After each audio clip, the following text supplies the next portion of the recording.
Good morning, everyone. I hope you can hear us. Uh, Welcome to our Oxford Innovation sessions. It's great to see you here today. Just before we start, can you just let me know if you can hear me on this live stream? You can leave comments in the chat section.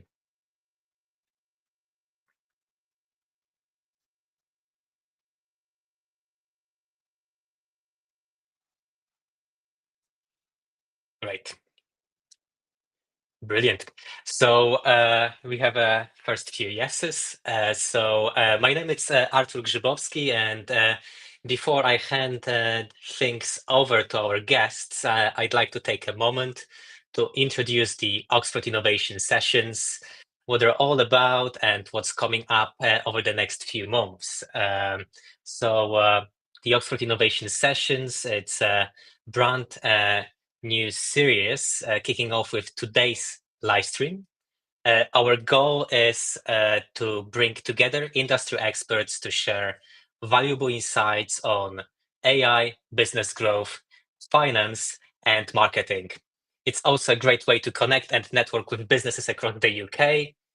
So please engage and please drop questions in the chat section for Michael and Paul as we go through this session. Now let me introduce to you today's speakers, Paul Veck and Michael Gillett from Microsoft. Let me bring Paul and Michael live. Oh, Michael, thank you for joining us today. Thank you for having us. Really excited to spend the next hour or so talking through the powerful technology of generative AI. I'm Michael Gillett. I lead the ISV, which are our software makers in the UK. I lead the tech team for them. And that is pretty much all AI focused, as you might expect. I'll hand over to Paul Veck to start this presentation, and I'll talk through most of the rest of the hour or so. There Brilliant. are opportunity for questions. I can't see the questions though, so put them in the chat and then I'll be interrupted with any questions. So please do engage and ask questions as I talk through the opportunities that we have with generative AI. Wonderful. Thank you, Michael. Thank you, Michael. Thank you, Arthur. So my name is Paul Veck. I work in the UK partner team. My focus is to work with UK-based software companies to help them build and go to market with Microsoft. So really pleased to be here today. I'm really excited to share what Microsoft is doing in this space as part of it. So what's going to happen is I'll talk through a couple of slides at the start of the presentation to let you know how to access free stuff from Microsoft. So that's always really exciting. And lots of the stuff that Michael will talk about will be foundational or will be based on the free stuff that you can access from Microsoft. So I'll talk about how you can, I guess, get that bit up and going within your own organizations to then take advantage of the technical bits that Michael's going to talk through. So firstly, from a build perspective, we have a startup program called Founders Hub, which is really flexible in terms of application criteria. Is for Series C funded tech startups and below. Can be B2B or B2C. As long as you've got technology at the core of your business, you can apply to this. Comes with up to $150,000 worth of free Azure credits.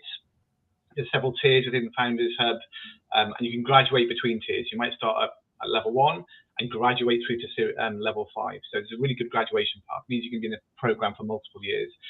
The free Azure credits are a key bit. You also get free licenses of Visual Studio and GitHub Enterprise.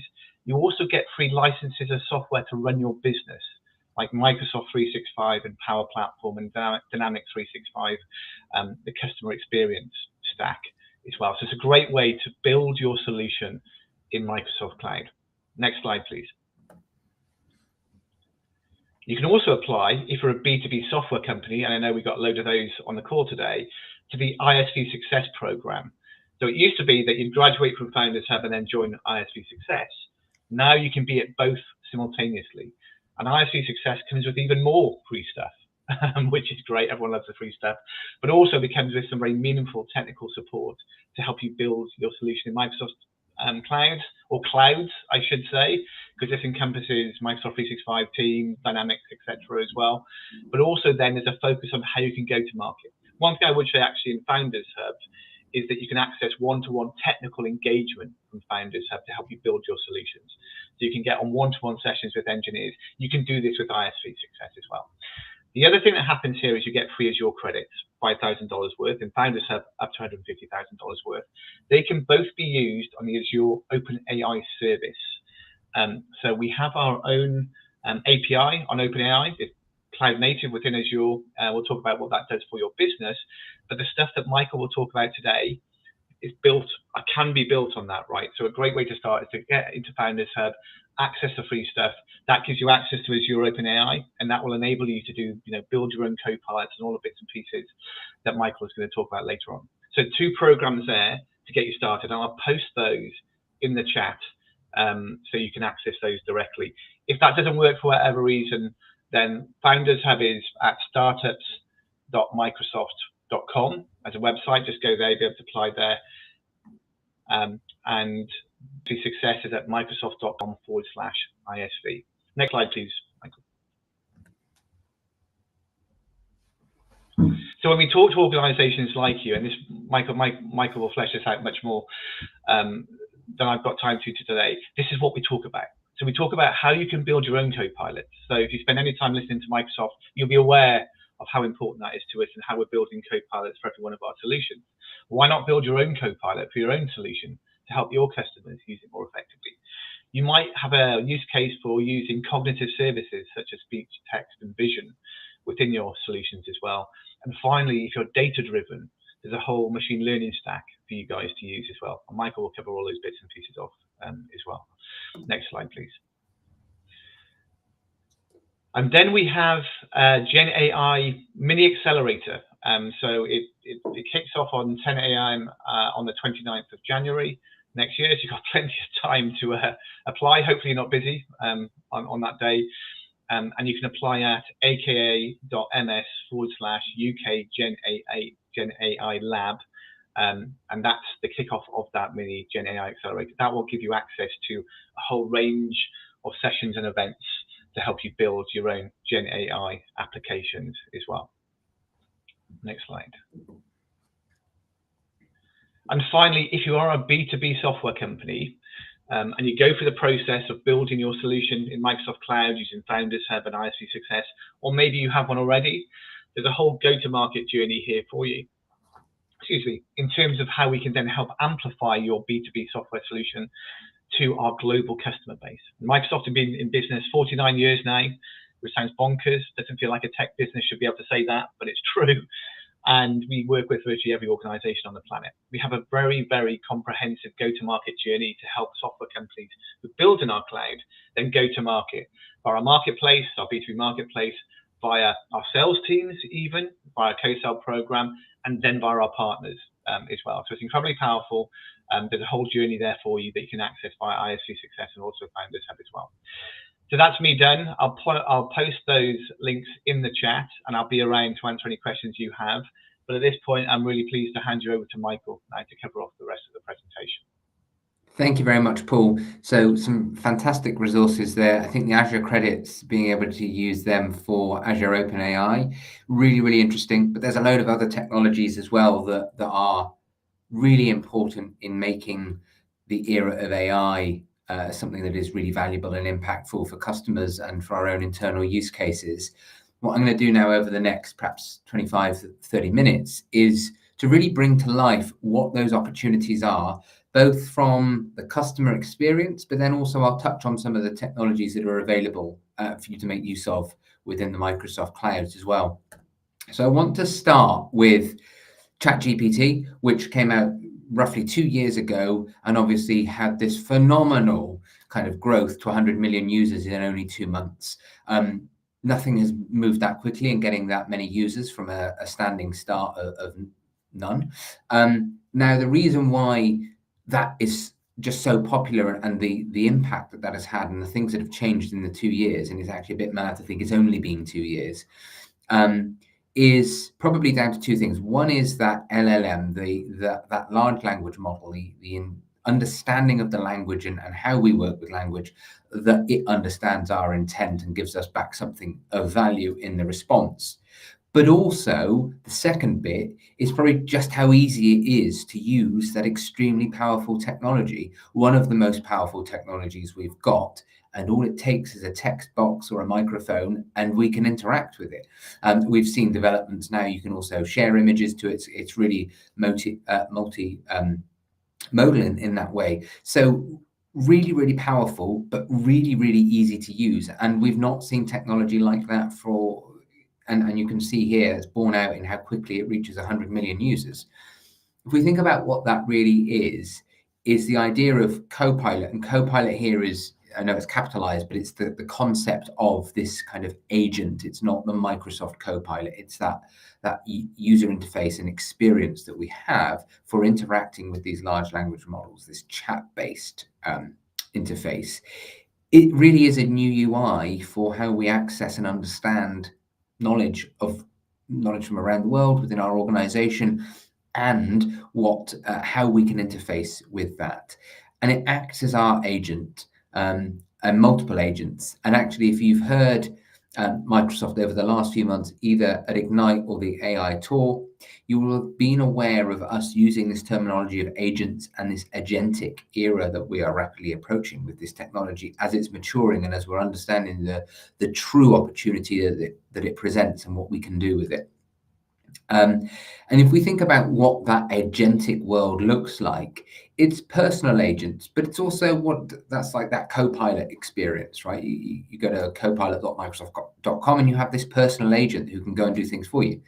What are organizational ones? And that's where it gets really interesting. How do we unlock data and processes, automate processes as well within an organization where this powerful technology can go and do a lot of that heavy lifting for us, working at the machine speed and scale, which we've not been able to do before because of the natural language processing that is now available in these LLMs.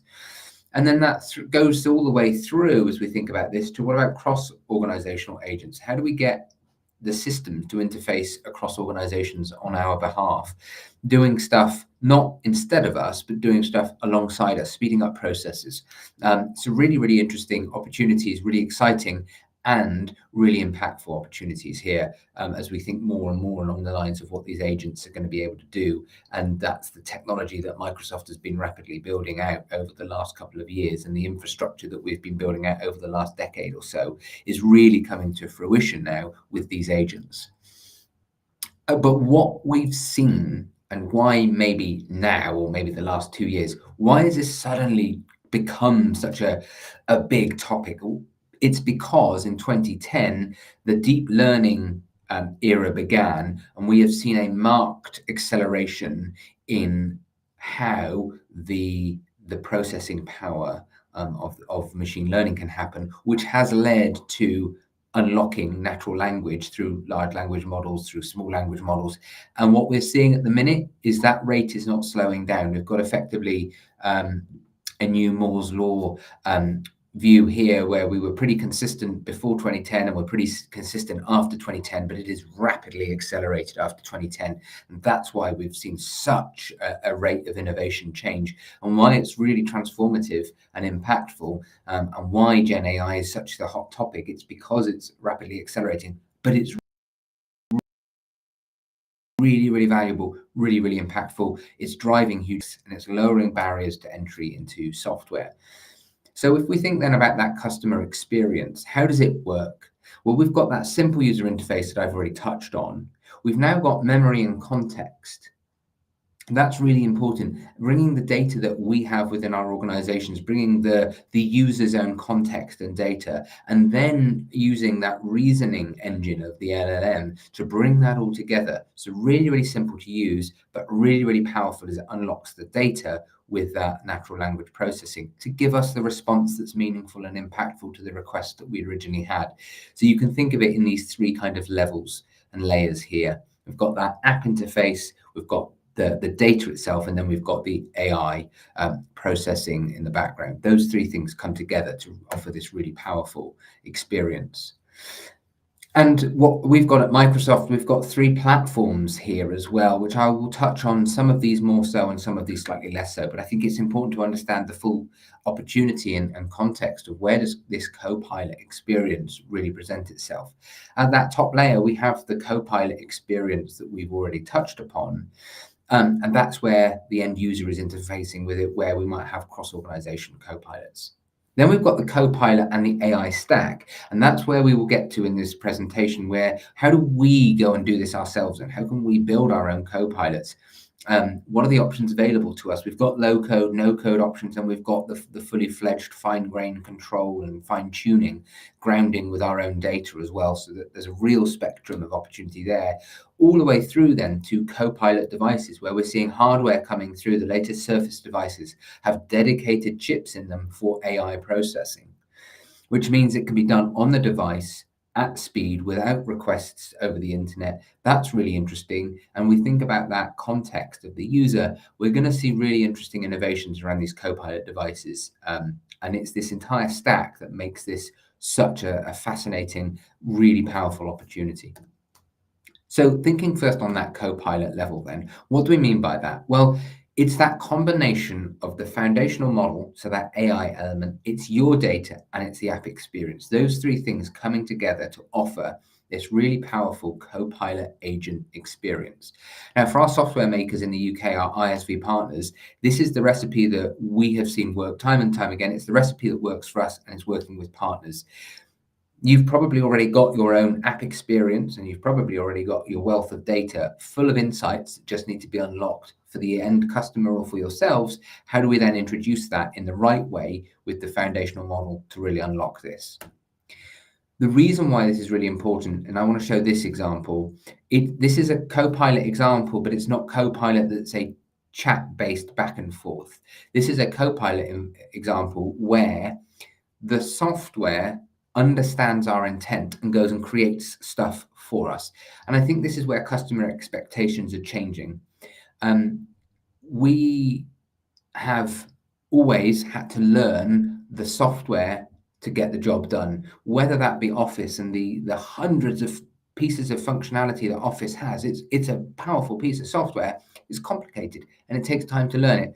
For example, I wish I was better at Photoshop, but I'm not very good at Photoshop. But now with generative AI, Adobe have that generative fill functionality, and actually, I don't have to go and learn all of Photoshop to get out of Photoshop what I want. That's true of Office as well. And this example, which is Power BI, and how do we create reports and dashboards using this new opportunity, this new powerful technology? How do we get more insights out? How do we democratize this powerful technology with Power BI and unlock the data that we have within our organization? So I'll just show this video. Let's take a look at how Copilot in Power BI is empowering everyone to quickly find and share insights. For example, Sam, an HR analyst who is constantly handling requests from my management to do analysis and provide answers. It can take hours and even days to respond with new reports. Now, with Copilot in Power BI, I can simply describe the report I want to build and get insights in seconds. Maybe I need a breakdown of some of our employee data to understand demographics and hiring trends. I just describe what I need, and Copilot will automatically analyze my data and create a new report based on my needs. Immediately, I have a beautiful Power BI report that has been automatically created and is fully interactive. I can start slicing and dicing my data to explore deeper. Copilot added the charts and slicers I asked for, but also conveniently gives me options to adjust the output to get just what I need. For example, let's switch to ask for metrics and trends in a slightly different layout. Automatically, Copilot updates the report. Let's go ahead and keep this report page, and it goes much further.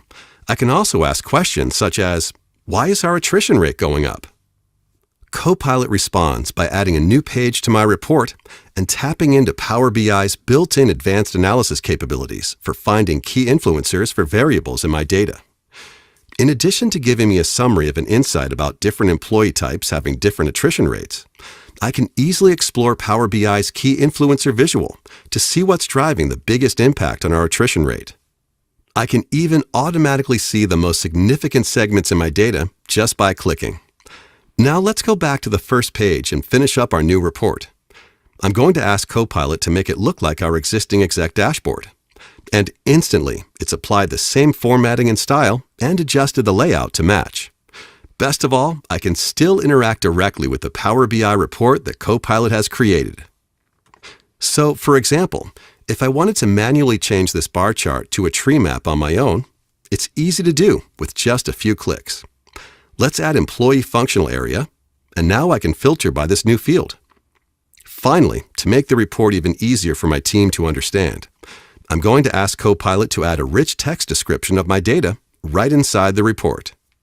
This narrative summary is fully dynamic, and not only does Copilot highlight interesting insights from my data, it will update the summary every time the data is refreshed, or people filter the report. And just like that, in seconds, I've created a report that would have taken hours or days to do manually. Copilot built on top of Azure OpenAI is truly revolutionary for how we empower everyone to find and share insights.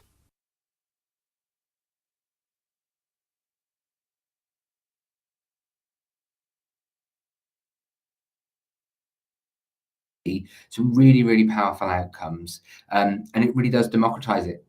I like Power BI, but I'm not an expert at it. But suddenly I can get really, really complex visuals, fantastic insights by just describing what it is I'm looking for from the data.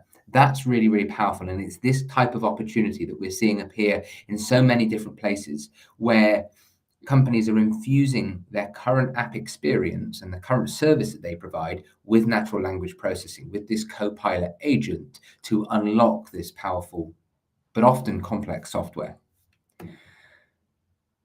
But it isn't just in that way. We've got another usage model that I just wanted to touch on, which is GitHub Copilot. So in this scenario, the agent is inside the code as it's being written. It's alongside the developer as they're writing code. And you can use comments in line to go and ask Copilot to do stuff, which is a really, really powerful way of working because it keeps the developer focused and in the flow of what they're doing. What we're seeing with this is that actually a large amount of new code, 46% here, is being written with AI in this way. It means that developers are more productive because they are focusing more on the harder but more valuable work. And actually that's more satisfying. So then there's a bit of a retention piece here as well, not just that the code that's being outputted happens faster and is better quality, but actually there's a retention on the individuals because they are freed up to do more of the rewarding and satisfying, more complex work rather than maybe the easier and more repetitive work. So really, really interesting. GitHub Copilot, we recently announced that it's not just OpenAI models here.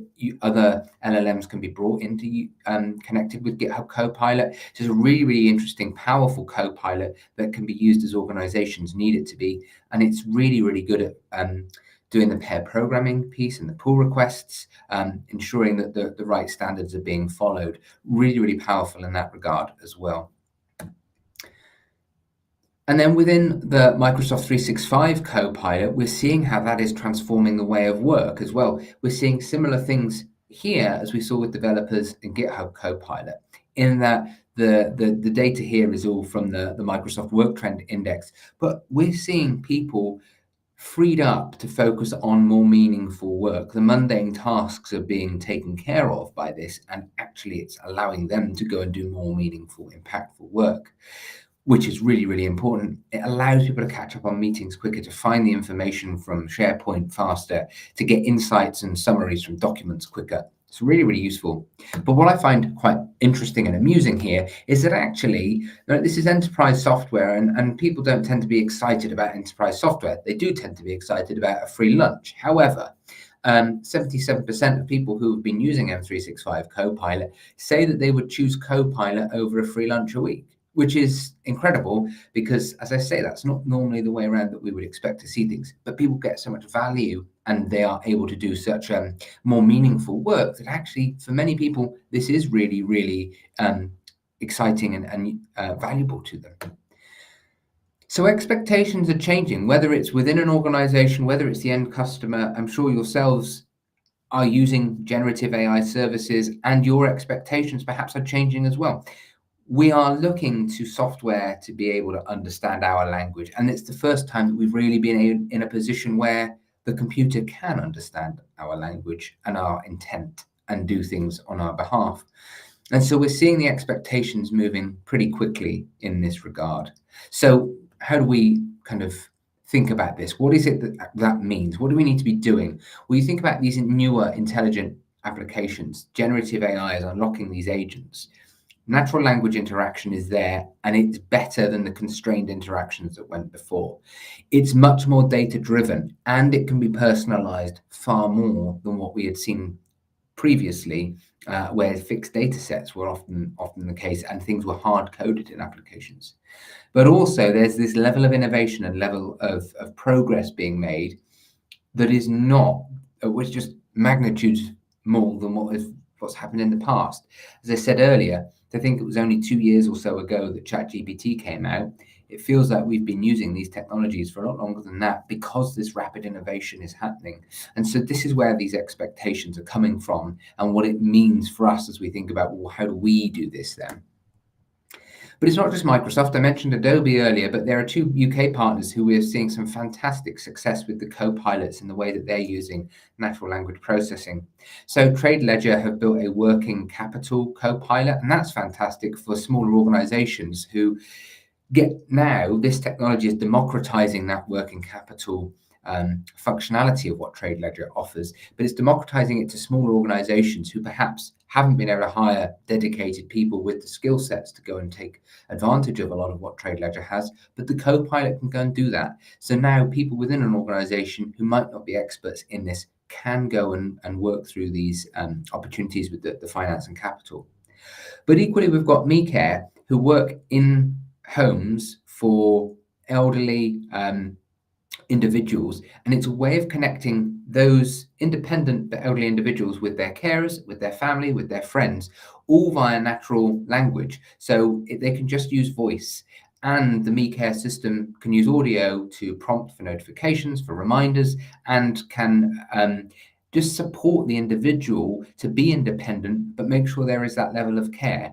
And by using natural language processing, people can just interact with it as they would do a person, rather than needing to learn a particular tool or software or a device. They can just do it in a natural way. So really, really powerful things here as we are unlocking this opportunity.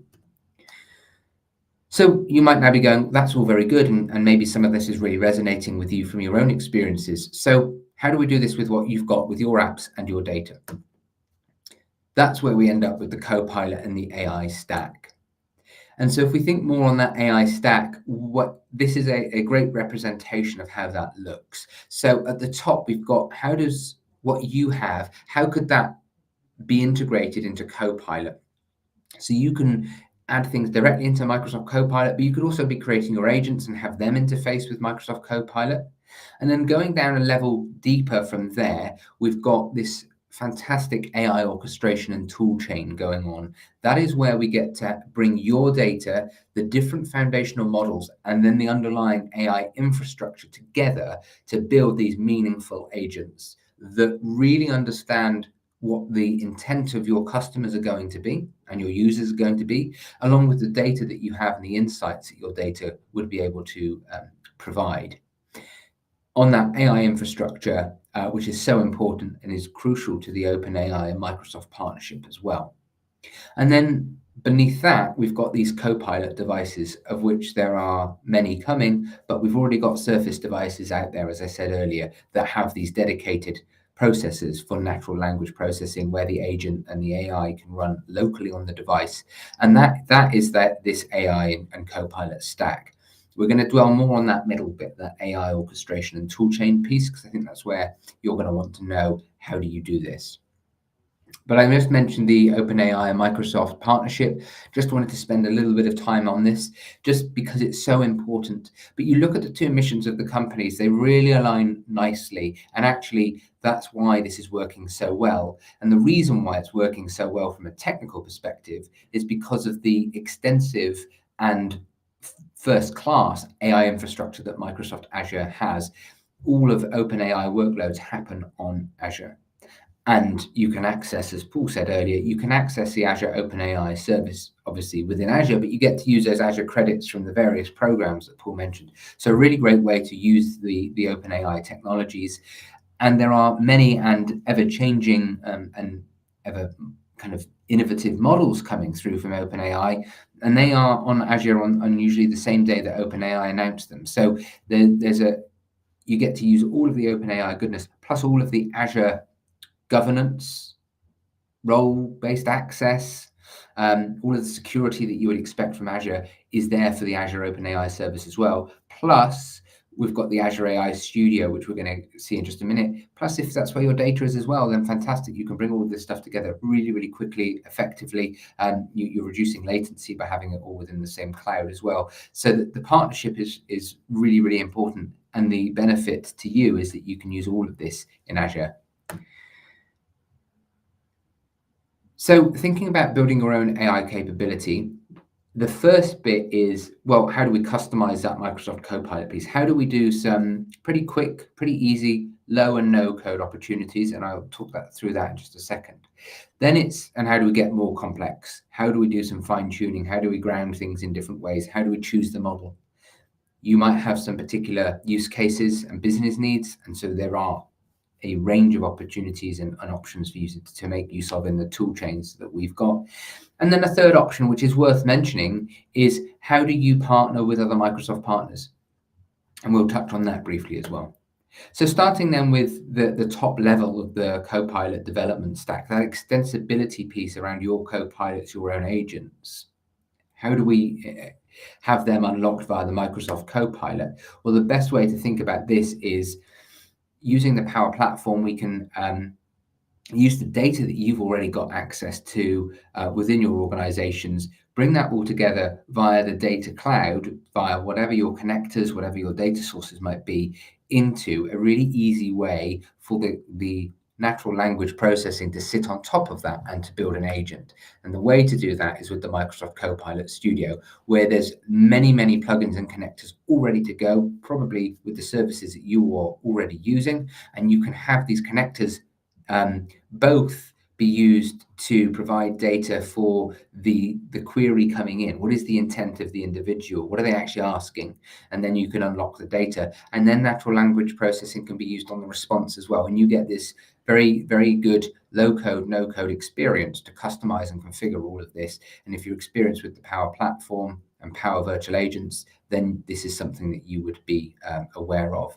So a range of plugins and connectors, very, very quick to get going. I mean, you can be building Copilots within about 10, 15 minutes here. So really good way of doing some rapid prototyping, and a good way of getting some of your internal use cases where AI could really help your internal processes going as well. This can help with getting the employees of your organization and your colleagues familiar with using AI in different ways. And that helps as an organization to become more confident in using AI. It helps you then think about how your customers might want to be using AI, but how does your organization benefit from this powerful technology, not just in the products that you build, but in the data and the processes that you've got internally. And it could be all the way down to your HR processes as well. How do people check how much annual leave they've got, that kind of stuff. You can connect all of this with whatever systems that you might have internally. So really, really great place to get started with building Copilots and agents. Thinking Michael, about some of the can I interrupt you for a second? We Yes. have some questions from the audience, so just wanted to bring them up here. Yeah. So far, brilliant, and we get a lot of positive feedback on the chat. And 0 drop-downs, which means the presentation, it's really interesting.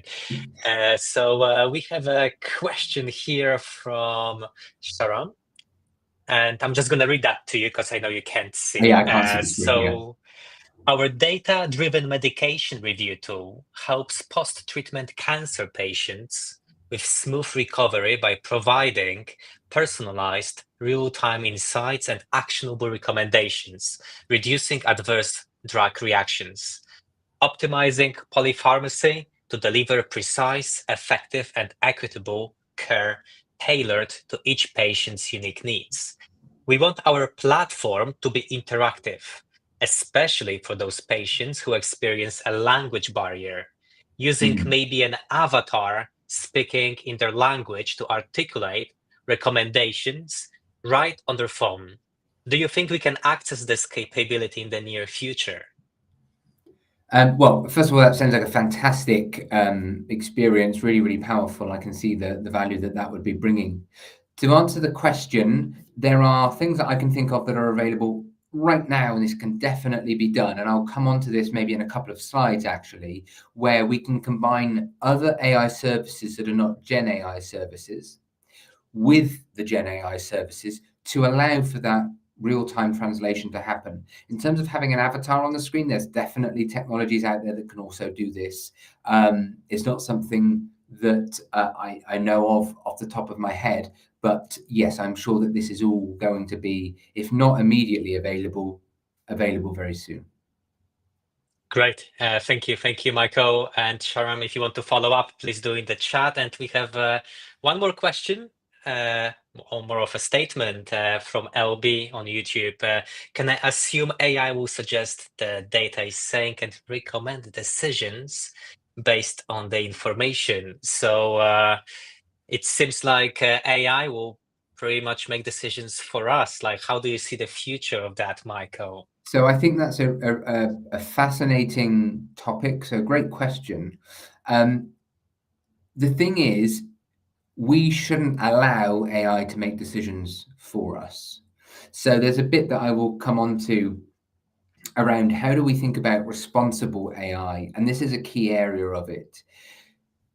The name Copilot, I think, is a fantastic name, and it's not always that Microsoft has got naming right. And I think in Copilot it has. It's not there to replace our decision making. It's not there to replace the outcome of what we are meant to be doing. What it is there to do is to help us get to that outcome quicker. And it can create us that first draft, and it can go and find information. We need to validate that. We need to check it. We're ultimately accountable for the decisions that happen, whether it's individual, whether it's the organization. We have to have visibility on how the AI is coming out with those responses, but ultimately it's for us to then action that response in some ways, whether it's sending that email, whether it's using AI to flag an account, whatever it might be. They are there to help and accelerate the outcome, but they shouldn't be the one that makes the decision. That remains with us as humans. But it's made our job more effective. And in theory, we're making much more use of the machine's speed and scale to get to that answer. Brilliant. Thank you, Michael. That's all for now with questions. Let's please continue with the presentation. Brilliant. So thinking about how then we can build our own copilots, there's a couple of use cases here. You've probably had a chance to read that whilst I was talking through those answers, so I won't really dwell on this, and I've touched on some of these already. The one thing I will call out, though, is that new and exciting customer experience.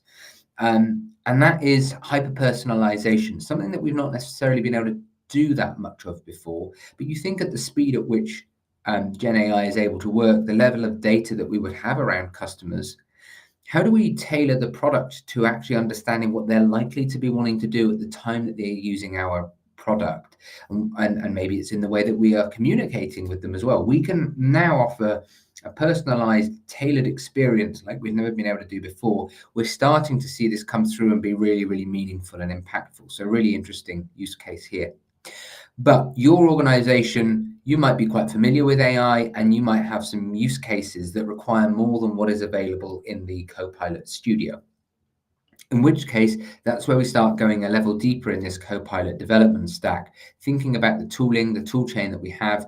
How do we bring the data, the foundational models, and the infrastructure all together to make these powerful AI opportunities really light up for our products and for our customers? That is where we've got the AI Studio, another quick video that I just want to play. To bring AI solutions to market faster and more efficiently, developers need better tools.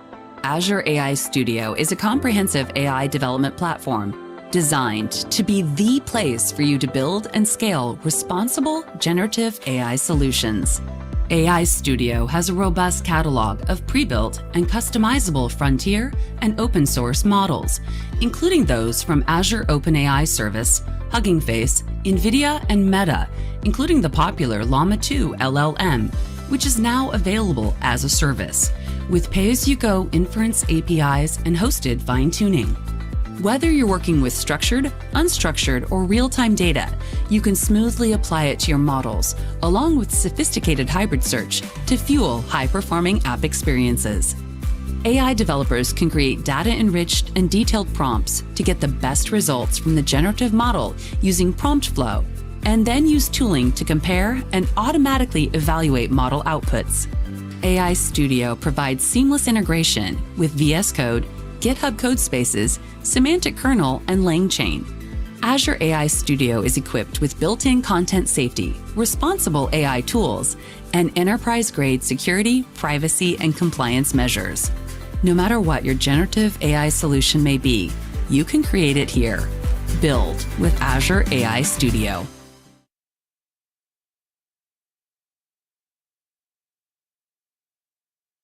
How we bring all of our data and the powerful technologies together, it is all done in the Azure AI Studio. And this is where some of these more complicated, more in-depth use cases for generative AI come in. Now, we could talk for a long time on the Azure AI Studio and everything that it offers. We obviously don't have time for that, and I am conscious I'd like to leave a little bit of time at the end for questions. So I'm going to skip over a few things to just give you the high level pieces here.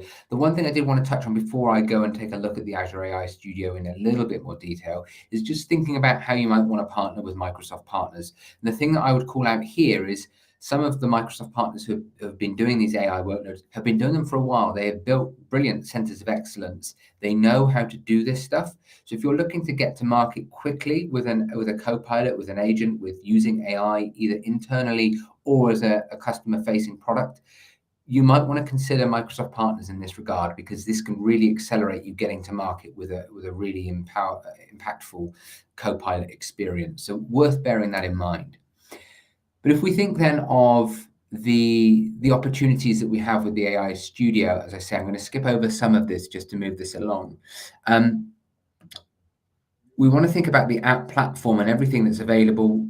You're probably well aware of Fabric and everything that's doing in terms of being the unified place for data in the era of AI. But we think about the app platform as well.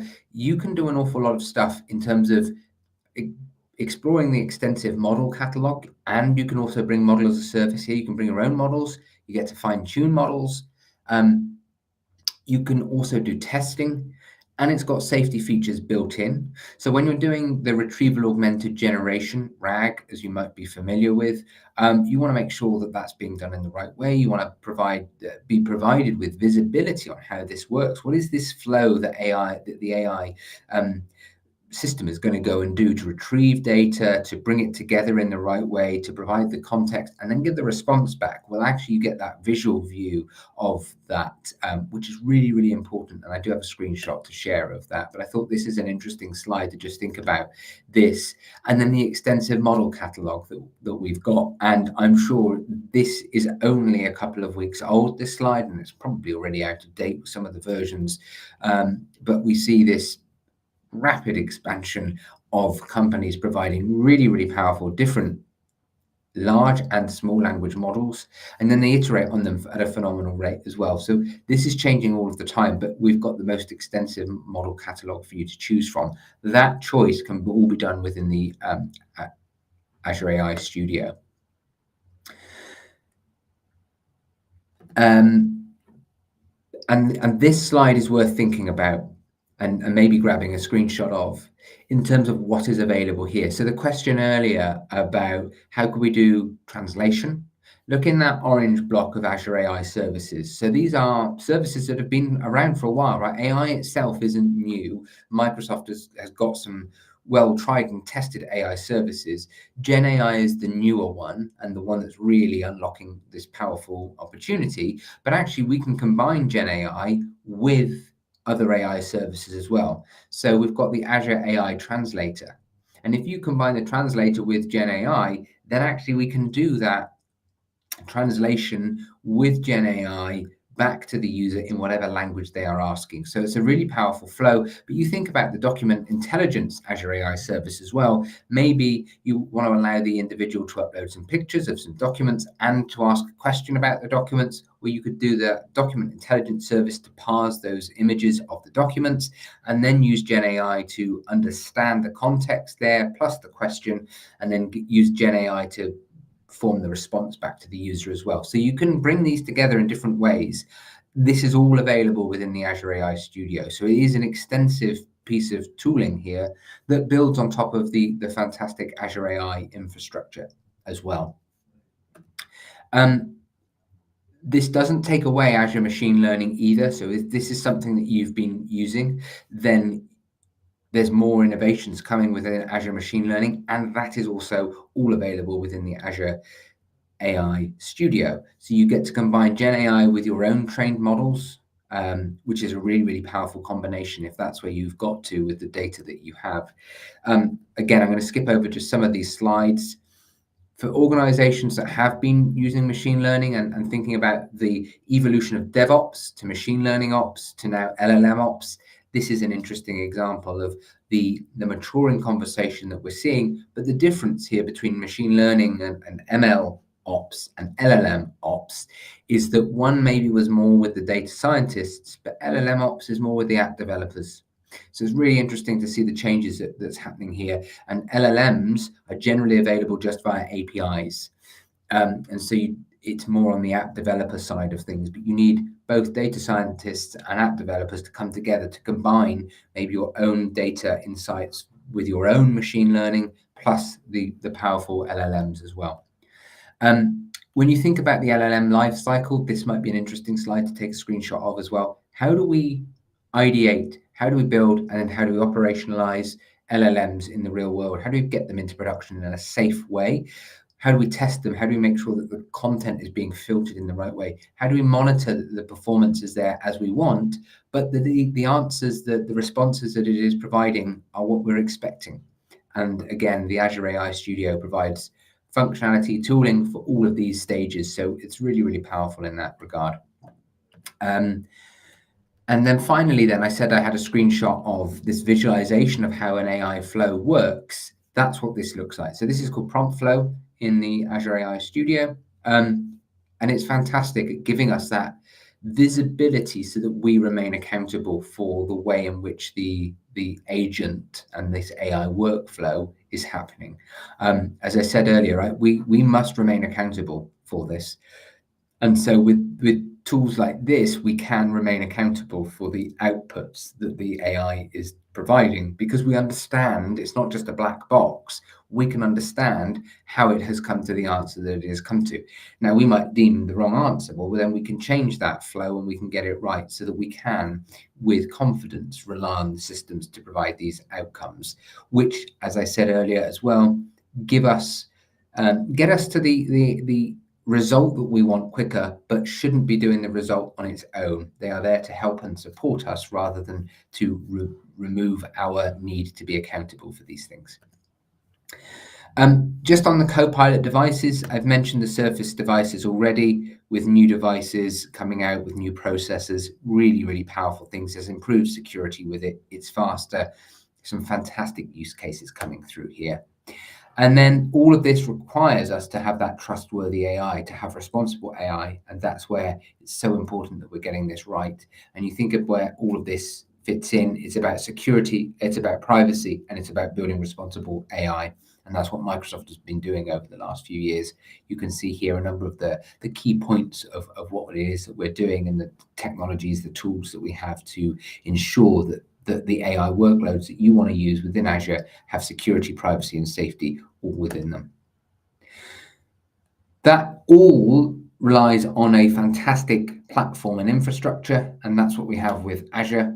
There are over 60 Azure regions around the world. It is the most extensive cloud, and it is the best cloud for AI workloads with the technologies that we have, the rapid expansion of all of this infrastructure as well. And actually in the UK, there's been an investment of £2.5 billion to build more AI-focused capabilities and capacity within the UK data centers that we have here. So real investment happening in order to make the most of this opportunity. But none of this takes away from Microsoft's sustainability commitments, which is to be 100% running on renewable energy by 2025 and to be carbon negative as a company by 2030. So we've got this massive expansion and investment in these really, really powerful data centers, but we're also doing it in an extremely sustainable way. This is the final thing that I just want to finish on is an AI success white paper. It's not just technology that's needed in order for AI to be impactful. We need to be thinking about the business strategy. Where's the organization and its culture? How about AI governance? So it's not just tech and AI strategies, there's other pillars here worth thinking about, worth taking a look at this white paper. That is it from me.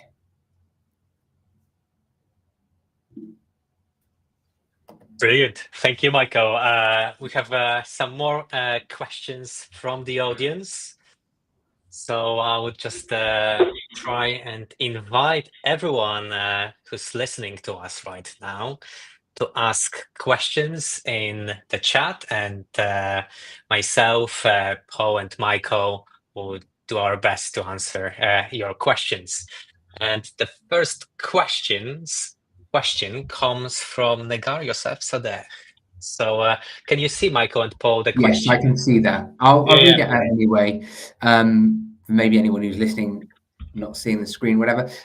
How about facilitating the implementation of systematic reviews or umbrella reviews where hundreds of studies need to be reviewed and data extracted? Can AI assist with that? Absolutely. We're seeing really, really fast uptake of AI in text-heavy industries. So this example is exactly one that would fit within that, right? So we think of studies, vast amounts of text in there. Gen AI is fantastic at understanding text. And so this is a perfect use case for it. You can bring data in all kinds. It can be documents, it could be SQL databases, Cosmos DB, etc. Wherever the data is stored, you can put AI on top of it to gain the insights of that data. The thing that you want to consider as well is how much do you want the AI to be creative and how much do you want it to be grounded on the data that it's got? And in that scenario, you're going to want it to be very grounded on the data that you're providing it. So you can also make sure that the AI is configured to speak only to the data set that you've provided it. So it has all of the power of the language that it can work with, but it's only going to talk to the information that it has access to. Brilliant. Thank you, Michael. I have another question for you guys. So the question is, if someone just starting out and they don't use AI in their day-to-day, and they want to just start, where would they go to just start exploration of AI for their business? Well, I think copilot.microsoft.com is a great place to start, and there's an app for it, right? It's a great way of just getting familiar with AI. If you want to use it for your organization, then it would be Microsoft 365 Copilot. I understand that for some, that's not going to be something that they can just get started with easy. There might be some IT admin things to get through there, but the Copilot Studio should be something else that is considered in that domain. There's opportunities there for, as kind of spoken about in the presentation, bringing together the systems that a business might already be using and to overlay that with AI. That can be a great way of organizations getting more comfortable, more confident with using AI to make things more effective and more efficient. Brilliant. And just to add to that, in terms then of the free stuff, that's exactly why Microsoft has those programs that I talked about earlier on, is access those programs to get free access to the technology. That's a great place to start as part of that. What I'd also add there is start with the use case, because the application of AI is huge and significant. Just going in with the mindset of I need to add AI to what I'm doing is probably not the best place to start. Think about the use cases where AI can really drive value and impact for what you do, and start there. And that leads me to another question, Paul. So that's this whole like a discovery and scope phase. Everyone hears about AI, and there is maybe a bit of a pressure. I need this AI in my business, and maybe sometimes there isn't much thought put into it. Like, where would you start this discovery phase, scoping phase? How would you go about it? I think it's an internal discussion between you and your stakeholders, and also that customer journey. It needs to start with the customer. If we're talking about B2B software companies, which is where Michael and I really specialize, it's where are those value cases for your customers? Where within your product could AI add a real advantage at the moment? And the example that we talk about a lot is build your own Copilot. So we work with a lot of software companies that have very complex, high value solutions, but sometimes it's difficult for a non-power user to get to the value, right? Because there's menu structures, and I suffer from this myself, even using PowerPoint can be a challenge for me sometimes. So building a Copilot for your own solution, which enables your user base to engage that with that via natural language interface, can be a great way to start, right? Because that's non-specific, it's just a usability piece of thing. That's my two. Michael, I don't know if you've got anything to add to that. No, I think you hit the nail on the head with it. Great. We have another question from Agent. I'm just going to drop it on the screen for us. Yeah, so this question, I saw that in there. So younger developers using AI, and then they end up producing difficult to maintain code. I think it's an interesting question. In that my background is software engineering. I'm a software engineering manager at a company. I've seen badly written code by humans not using AI, right? And I think this comes back to the point I was making earlier, which is we shouldn't assume that the AI is going to get it right, and we shouldn't allow it to take away our accountability as humans. So people might be using AI to write code. I would say that we still need robust code reviews, pull requests. That process should still be happening. And if people are writing poorly maintainable code, then that's a question that we should be kind of having. That's an opportunity to make sure that the code is better written. Now, if that's a fault of the AI or the individual, I don't know. But for example, GitHub Copilot is trained on the code that is available in GitHub, most of which is pretty good. And actually, in some of the newer things of GitHub Copilot, it can be trained on some of the organization style as well. So that there's ways of making sure that is done in the right way.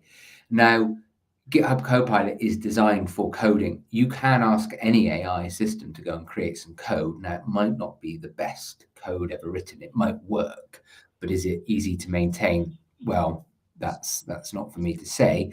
So again, it's a bit of a spectrum there. I think using the right tool for the right job will get you the better answer, but it isn't to say that it's going to be the perfect answer. It is a workable piece of code.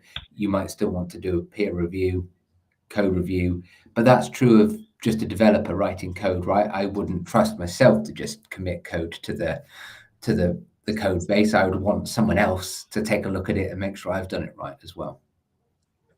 Brilliant. Thank you, Michael. We have time for the last two questions. So the next one comes from Healthality. Yeah, I think this is a great question as well. And it's really important to understand that when we think about AI in the context of what you can do with Azure, that your data is your data. So your data is not being used to train any of these models. What happens is the model is already trained, and you can point it to a data source, and that might be your patient data. But I think patient data, we need to be very, very careful about that. There's lots of requirements, regulations around patient data.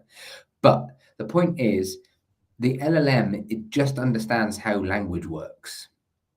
What it's going to speak to authority from, well, that's up to you. That's your data, right? You can point the LLM and you can ground the LLM in your data. And then in that regard, you've got a good AI system talking with authority from your data.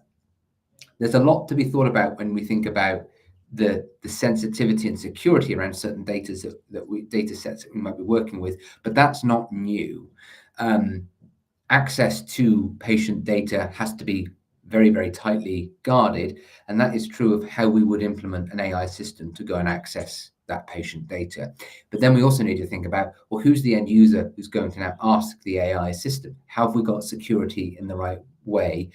Do we do authentication, access controls? Are they all being done in the right way?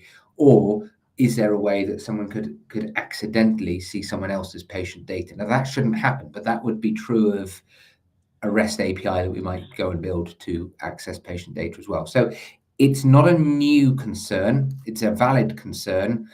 The AI system within Azure, as I say, that data isn't being used to train the model, and it builds on all of the good safety, security features that you would expect, the data protections that you would expect of Azure are there in the Azure AI Studio and the AI workloads as well. And just to add to that, Arthur's posted in the chat a link that I grabbed off the internet. This is, and as Michael said, this is not a new concern. This concern has been around forever, since we had patients, probably, to be perfectly honest. Cloud brought another layer of complexity to this. And the stuff I put there in the chat is all about how we deal with privacy, full stop, within the cloud.